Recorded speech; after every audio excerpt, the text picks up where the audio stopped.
Pemirsa, Presiden Joko Widodo menyebut paras tampan kandidat tidak jadi jaminan akan dipilih atau disukai rakyat pada Pilpres 2024. Jokowi juga meminta masyarakat jangan ikut memanas-manasi jalannya pemilu karena perbedaan pilihan adalah hal biasa.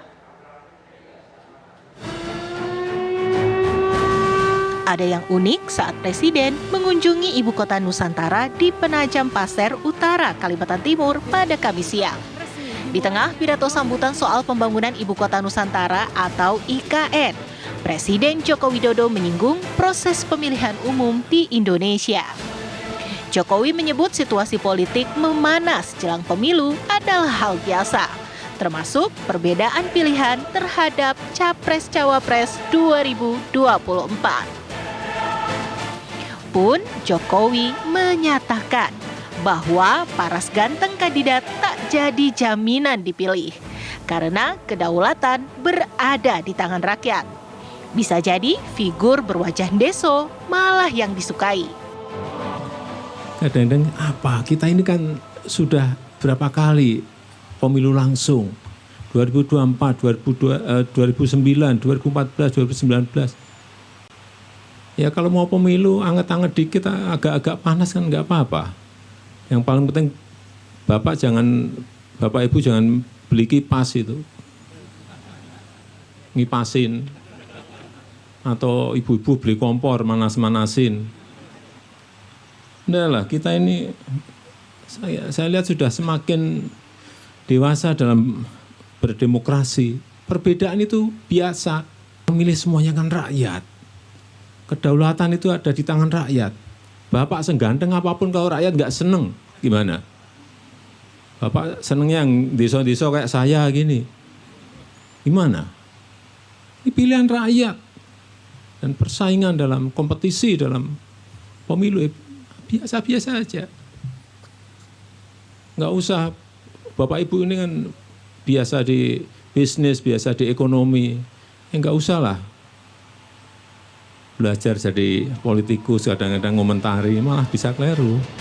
Pernyataan itu diamini pengamat politik Ujang Komarudin. Menurut Ujang, pemilih cenderung melihat rekam jejak, integritas, dan kompetensi Capres-Cawapres ketimbang fisik. Capres yang ganteng belum tentu disukai oleh rakyat atau oleh pemilih ya. Ya saya sih melihatnya ya ini bagian daripada dinamika ya, ada pergeseran ya. Pemilih tergantung dari isu, kalau menurut saya tergantung juga dari faktor-faktor lain, bukan hanya soal fisik. Fisik memang menjadi penting, tetapi persoalan lain menjadi penting. Persoalan lain itu misalkan kebijakan-kebijakan yang pernah dihasilkan ketika menjadi pejabat, lalu prestasinya seperti apa, lalu juga latar belakangnya juga seperti apa, kemampuannya juga seperti apa, integritasnya juga bagaimana. Lalu juga visi misinya dan programnya juga bagus tidak, ide dan gagasan ke depan juga bisa membawa solusi untuk bangsa tidak. Siapa sebenarnya yang disasar dalam pidato Presiden Jokowi sebagai wajah ganteng? Apakah itu merujuk ke calon presiden atau calon wakil presiden tertentu? Apakah ini ada hubungannya dengan kerenggangan hubungan antara Presiden Joko Widodo dengan PDI Perjuangan? Setelah Gibran Rakabuming Raka maju sebagai bakal calon wakil presiden mendampingi Prabowo Subianto. Tim TV One mengabarkan.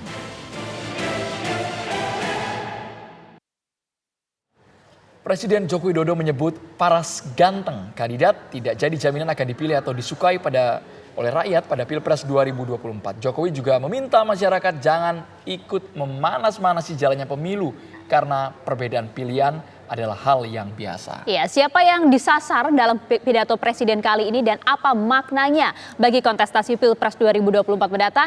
Kami akan membahasnya bersama dengan pakar politik Muhammad Kodari dan juga pakar Mikro Express yang telah hadir di studio bersama kami. Ada Bang Kirdi Putra. Selamat petang Bang Kirdi, Bang Kodari. Selamat petang semuanya.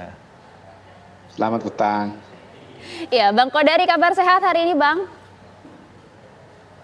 Justru itu saya nggak bisa ke studio karena saya lagi rawat inap di rumah sakit.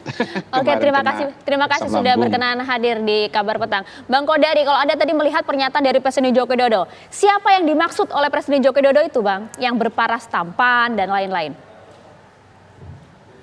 Saya kira tidak menyindir siapapun ya, karena semua capres sekarang ini ganteng semua ya. Wih. Saya kira Pak Prabowo tampan, Mas Anies ganteng, lalu Pak Ganjar juga ganteng juga. Ya, saya kira poin terbesar dari beliau itu adalah bahwa sebetulnya dalam demokrasi itu memang kedaulatan itu ada di tangan rakyat, di tangan masyarakat, dan masyarakat semakin dewasa. Memang dalam pengalaman saya survei ya, Pilpres, Pilkada, saya jadi teringat tahun 2004, pada waktu itu memang alasan memilih Pak SBY itu salah satu yang menonjol itu adalah ganteng gitu. Jadi Pak SBY waktu itu memang diuntungkan oleh paras gantengnya pada zaman 2004 itu ya. Bahkan saking gantengnya itu, pemilih perempuan yang secara logika itu akan memilih Bu Mega karena sesama perempuan itu justru lebih banyak kepada Pak SBY. Tetapi pada tahun 2014-2019 yang menonjol itu bukan soal kegantengan lagi. Alasan tertinggi memilih Pak Jokowi itu adalah karena beliau merakyat. Kemudian alasan tertinggi memilih Pak Prabowo adalah tegas atau berwibawa. Ya, walaupun beliau tampan, tetapi tidak disebut tampan, disebutnya adalah tegas. Dan yang kedua dari Pak Prabowo itu adalah dari militer, begitu. Nah, ini kelihatannya satu paket ya dengan karakteristik tegas gitu. Nah, tahun 2019 untuk Pak Jokowi itu muncul satu elemen lagi yang kuat, yaitu kinerjanya bagus. Nah, itu bisa dipahami karena beliau adalah seorang petahana yang notabene hasil-hasil kerjanya sudah dilihat dan banyak dinikmati oleh masyarakat. Jadi saya kira pesan Pak Jokowi nomor satu itu sebetulnya bahwa kedaulatan itu adalah di tangan rakyat. Yang kedua, rakyat itu semakin dewasa, dan yang ketiga ya masyarakat atau rakyat itu dalam memilih dia punya logikanya sendiri yang tidak selalu sama dengan apa yang dipikirkan oleh kalangan elit.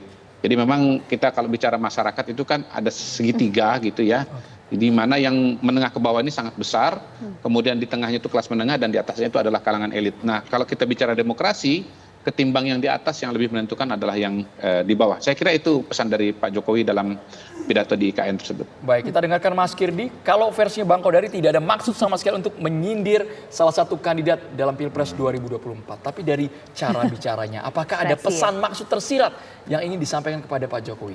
Yang wong deso malah bisa jadi dipilih oleh rakyat, Mas Kirdi. Oke, saya untuk dalam hal ini, saya sepakat dengan Mas Kodari. Gitu. Dalam artian bahwa Pak Jokowi itu sedang berusaha ngasih tahu bahwa memang yang terpilihnya itu adalah berbasiskan ke rakyat saat itu. Oke. Tapi, ada tapinya dulu sebentar. Tapi betul, tadi Mas Kodari ini buat saya, aduh keduluan dia ngomongin soal Pak SBY, padahal mau tak pakai tuh Pak SBY. Nggak bisa kita pungkiri di tahun 2004 dan di tahun 2009 waktu itu kalau kita masih ingat, SBY itu dikagumi banyak ibu-ibu. Dan buat saya ini nggak mungkin kebetulan, karena memang brand image yang diciptakan saat itu adalah tinggi, besar, gagah, ganteng seperti itu. Dan buat masyarakat Indonesia, penampilan fisik itu masih merupakan sesuatu yang sifatnya gampang dibuat jadi faktor pengaruh gitu. Nah, kalau dibilang bahwa semuanya itu ganteng, yang berhadapan sekarang tiga-tiganya, saya sepakat bahwa semua manusia pasti punya lah dengan angle-angle tertentu. Tapi perlu kita pahami juga bahwa Pak Jokowi itu kan seringkali menyebutkan beberapa kali, misalnya contoh kalau kita masih ingat mundurin nih waktu beberapa bulan yang lalu gitu, atau agak lama ya, yang dibilang kalau presiden itu misalnya rambutnya putih kayak gitu. Dahi berkerut. Ya. Kan ada sinyal-sinyal seperti itu yang kemudian disisipkan oleh Pak Presiden kita. Sekali lagi, beliau itu ahlinya simbol, bicara dengan sanepan, dengan bahasa-bahasa yang sifatnya... Itu memang karakternya Pak Jokowi ya? Karakter Pak Jokowi dan banyak sekali orang Jawa yang menggunakan hal seperti itu. Bisa jadi, saya sepakat dengan sekali lagi Mas Kodari, bisa jadi nggak maksudnya garis besarnya adalah kedaulatan di tangan rakyat. Itu kita sepakat. Apakah ada pesan yang ingin disampaikan Pak Jokowi bahwa jangan hanya lihat kulitnya saja, kemasannya saja, tapi coba lihat kinerjanya, lihat program kerjanya. Itu yang maksud saya, yang perlu kita dalami lebih jauh ngelihatnya. Jadi bahwa wajah itu bukan segalanya. Lihat dong prestasinya, lihat dong kinerjanya. Bahasa lainnya kan saya aja yang deso kayak gini aja dipilih rakyat kok gitu. Dengan bahasa lain dipilihnya kenapa? Performance kan di yang pertama. Kira-kira seperti itu sih saya ngelihat. Oke, jadi memang nggak ada maksud untuk menyindir salah satu tokoh gitu nggak ya? Ya kalaupun dia bermaksud Dari, seperti itu. kalau dilihat dari mikroekspresi itu. Oh, kalau Pak Jokowi ketika dia bicara, lihat deh, perhatiin. Kalau misalnya Pak Jokowi benar-benar sedang bermaksud untuk menekankan sebuah sebuah topik atau dengan penekanan yang memang khusus dan dia punya data, tarikan ininya nih alisnya itu nggak tengahnya nggak ke atas gini, tapi lebih cenderung gini. Perhatiin, yang ini kan naik tuh. Gini nih kayaknya, kayak gini, kayak gitu, gitu. Itu dia lagi hati-hati ngucapin sesuatu. Coba sambil kita tampilkan. Karena memang tidak ada maksud lihat apapun gitu maksudnya. Hebatnya Pak Jokowi adalah mau dibilang ada atau nggak ada. Misalnya saya bilang nih, oh enggak, Pak Jokowi ini sengaja banget, ini pasif agresif ini namanya. Karena dia bermaksud sebetulnya nyindir salah satu paslon gitu misalnya. Pak Jokowi dengan gampang akan bisa bilang, ya enggak, itu kan maksud saya supaya ngelihatnya nggak dari kulit saja, kan bisa seperti itu. Ya makanya itu kami butuh Bang Kiri dan juga Bang Kodari di sini. Alis begitu itu hati-hati. Hati-hati mengucapin. Nah, artinya kalau memang biasa aja, ngapain perlu hati-hati, kan gitu sebetulnya. Tapi Bang Kodari kalau dilihat konteks utuh Bang, karena di awal Pak Jokowi bilang jangan suka ngimpas-ngimpasi, jangan memanas-manasi keadaan dalam proses pemilu ini. Kemudian masuk ke poin tersebut. Kita nggak tahu Bang, dan tidak ada maksud sama sekali untuk menyindir salah satu pihak. Tapi mungkinkah ini ada potensi bahwa udahlah kalian tuh pilih yang realistis, coba pelajari rekam jejaknya. Apakah arahnya hanya ke sana saja Bang Kodari? Kalau kita lihat pidato itu secara keseluruhan kan sebetulnya pidato yang sudah jadi pakem Pak Jokowi ya, minimal setahun terakhir ini, di mana beliau selalu bilang bahwa Indonesia ini negara besar, potensinya luar biasa. Indonesia harus bisa memanfaatkan semua potensi ini untuk menjadi negara maju di tahun 2045.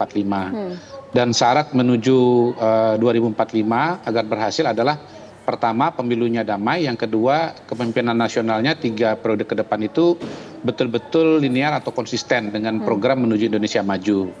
Jadi saya melihatnya adalah bahwa semua yang sudah bagus ini, semua yang sudah dikerjakan ini tolong dijaga bersama begitu. Apalagi konteksnya kan begini. Pak Jokowi ini sedang berbicara di depan CEO 100 ya, yang dihadirkan oleh Kompas dan PLN. Jadi beliau ini konteksnya adalah berbicara di depan para pengusaha besar Indonesia. Ya, tentunya beliau selain mengharapkan partisipasi para CEO dalam pembangunan IKN, dan IKN merupakan bagian dari perjalanan menuju Indonesia maju, beliau ini juga tahu bahwa 100 CEO ini harus ditenangkan lah berhadapan dengan pemilu tahun 2024, bahwa IKN akan lanjut, bahwa Indonesia sudah punya roadmap menuju tahun 2045, dan barangkali kalau mau ditambahin tadi, bapak-bapak jangan beli kipas, ibu-ibu jangan beli kompor, itu ingin mengatakan tolong para pengusaha jangan ikut-ikutan main-main politik gitu loh, atau komentar politik, karena ini bukan bidangnya Anda gitu loh. Jadi ya saya kira ini bagian dari upaya untuk memberikan garis kepada CEO tersebut untuk percaya bahwa semuanya akan baik-baik saja pada tahun 2024, bisa terus investasi, bisa terus membangun, dan justru yang terpenting adalah jangan ikut-ikutan masuk ke wilayah politik. Mungkin itu sinyal yang bisa ditafsirkan dari istilah jangan beli kipas, jangan beli kompor. Oke Bang Kodari. Begitu barangkali Mas Kiri. Ya, kalau tadi Anda sampaikan karena ini di hadapan para pengusaha untuk ngayem-ngayem, ngadem-ngadem para pengusaha bahwa nanti berbagai hal yang telah dilakukan ini masih akan terus dilanjutkan. Artinya apa dampaknya kemudian dalam Pilpres 2024 mendatang bagi pasangan baik itu Prabowo Gibran maupun juga kepada Ganjar Mahfud MD? Dari pernyataan Pak Jokowi. Menurut saya ada implikasi bahwa tolong para pengusaha untuk bisa mencermati dari 3 paslon ini mana yang betul-betul komitmennya paling tegas untuk untuk meneruskan konsistensi pembangunan Indonesia maju itu, yang istilah beliau itu sudah SMP jangan lagi balik ke SD atau ke TK. Jangan lagi kemudian seperti pom bensin kembali ke titik nol gitu. Nah, dalam konteks itu sebetulnya menarik kalau kita lihat visi dan misi para calon presiden ya paling tidak yang sudah beredar sekarang ini, ya saya nggak tahu nanti kalau sudah resmi apakah akan berubah atau tidak. Misalnya dari 3 pasang calon itu ada satu pasang calon yang tidak menyebut tentang IKN, Itu dia. yaitu Anies dan Muhaimin. Itu setahu saya tidak menyebut begitu. Jadi saya kira sebagai seorang petahana dan punya visi jauh ke depan sampai 2045, Pak Jokowi ya mau menegaskan bahwa tolong ya calon presiden dan wakil presiden yang akan dipilih tahun 2045 adalah mereka-mereka yang akan melanjutkan secara konsisten program-program menuju Indonesia maju, termasuk di dalamnya adalah IKN gitu. Dan saya melihat bahwa diundang ke IKN itu ya salah satunya selain untuk memperlihatkan perkembangan IKN juga untuk menunjukkan bahwa IKN itu sesuatu yang mungkin gitu loh. Kalau kita lihat kan ada seorang perempuan yang ditanya dan berbicara di situ yang mengatakan dengan terbuka bahwa awalnya dia nggak percaya, tapi setelah datang ke IKN sekarang wow, dia bilang kan kira-kira begitu, bahwa ini ternyata bisa kok gitu. Jadi ya menurut saya sih kalau harus dikaitkan dengan pesan-pesan politik ya, Mas Kirdi nanti elaborasi, kalaupun misalnya ada pesan politik ya pesannya adalah bahwa ya dukunglah mereka-mereka yang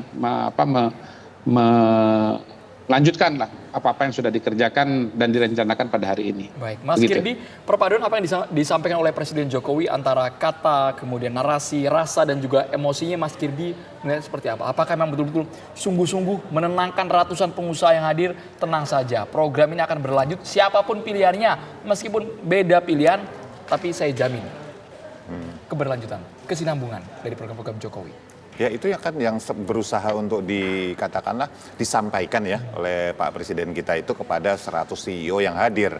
Dan buat saya itu adalah hal yang sangat benar untuk dilakukan di posisinya beliau. IKN adalah salah satu proyek strategis nasional yang kemudian istilahnya ya yang membidaninya kan Pak Jokowi ya seperti itu. Wajar kalau misalnya Pak Jokowi berusaha untuk ngasih tahu ke mereka bahwa tenang.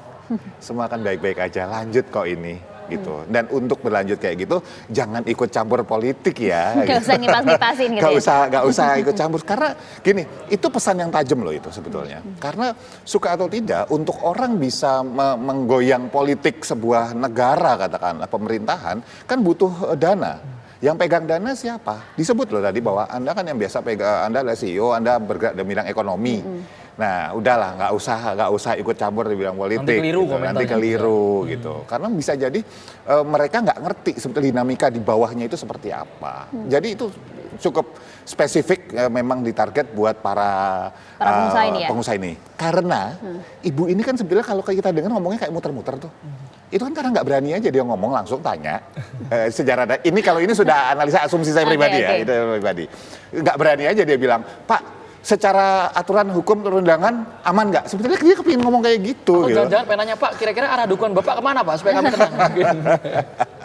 Enggak begitu ya. Oke, tapi yang menarik adalah Bang Kodari tadi Anda sampaikan bahwa yang kita tahu adalah pasangan Amin yang kemudian belum memberikan sikap pasti akan melanjutkan IKN atau tidak begitu. Sedangkan pesan yang disampaikan Jokowi tadi ini ingin menenangkan para investor bahwa tenang saja berbagai proyek ini masih akan terus berlanjut. Artinya di sini Pak Presiden nggak netral dong Bang Kodari. Sebetulnya itu sudah ada di persepsi para investor ya, para CEO ini, karena kita tahu dari dulu positioningnya Pak Anies kan oposisi terhadap Pak Jokowi begitu, dan dilihat dari perjalanan Mas Anies sebagai Gubernur Jakarta misalnya beberapa program-program yang dilaksanakan pada zaman Pak Jokowi menjadi gubernur, Ahok menjadi gubernur, di mana Ahok melanjutkan Pak Jokowi itu kan memang tidak dilanjutkan oleh Mas Anies, misalnya program normalisasi sungai misalnya itu kan diganti dengan istilah naturalisasi misalnya untuk menyebut salah satu perbedaan antara Mas Anies dengan pendahulunya begitu. Jadi saya kira sih sangat wajar bahwa kemudian kalau akhirnya Mas Anies pun tidak melanjutkan soal IKN, entah itu karena memang punya kalkulasi ekonomi dan politik yang berbeda, entah sebagai sebuah strategi diferensiasi, tidak mengherankan, dan itu karena sudah tercantum di buku visi dan misinya, tentu sudah menjadi pengetahuan umum. Saya yakin para CEO ini sudah membaca semua itu, paling tidak esensinya lah dari staf mereka di kantor mengenai perbedaan antara 3 calon presiden dan wakil presiden ini. Begitu. Makan siang kemarin sia-sia dong Bang Kodari. Iya. Oh enggak. Kalau makan siang itu kan pesannya adalah untuk bagaimana memberikan pesan kepada seluruh masyarakat Indonesia bahwa semua proses berjalan ya seperti yang sekarang sudah dijadwalkan. Baik. Dan bahwa 3 calon ini walaupun berkompetisi tapi mereka tetap bisa ketemu, bisa ngobrol, bisa makan siang bareng-bareng, dan menurut saya pesannya adalah pesan stabilitas yang diulangi oleh Pak Jokowi pada acara di IKN tersebut begitu. Jadi ya kode-kode itu kan disampaikan dengan beberapa cara dan dalam beberapa peristiwa atau waktu gitu. Tidak hanya satu saja. Kode-kode ini kan kemudian dibaca secara keseluruhan sebagai suatu rangkaian yang kemudian mengirimkan pesan yang sama. Satu kode memperkuat kode yang lain. Baik, Bang Kodari, terima kasih banyak. Mas Kirdi, singkat saja, kode dan simbolik Pak Jokowi ini akan terus berlangsung, Mas. Singkat saja, Mas. Ya, dan akan terus berlangsung, menyatakan bahwa proyek-proyeknya akan terus dan kemudian bahwa dia berusaha netral, itu aja. Terima kasih banyak Mas Kirdi Putra dan juga Bang Kodari sudah bergabung di Kabar Petang. Ya pemirsa, putusan Mahkamah Konstitusi yang mengabulkan tuntutan soal syarat capres dan cawapres berujung pada sejumlah pelaporan. 9 hakim konstitusi dilaporkan dengan dugaan melakukan pelanggaran etik. Laporan khusus akan kami hadirkan di Kabar Petang saat lagi.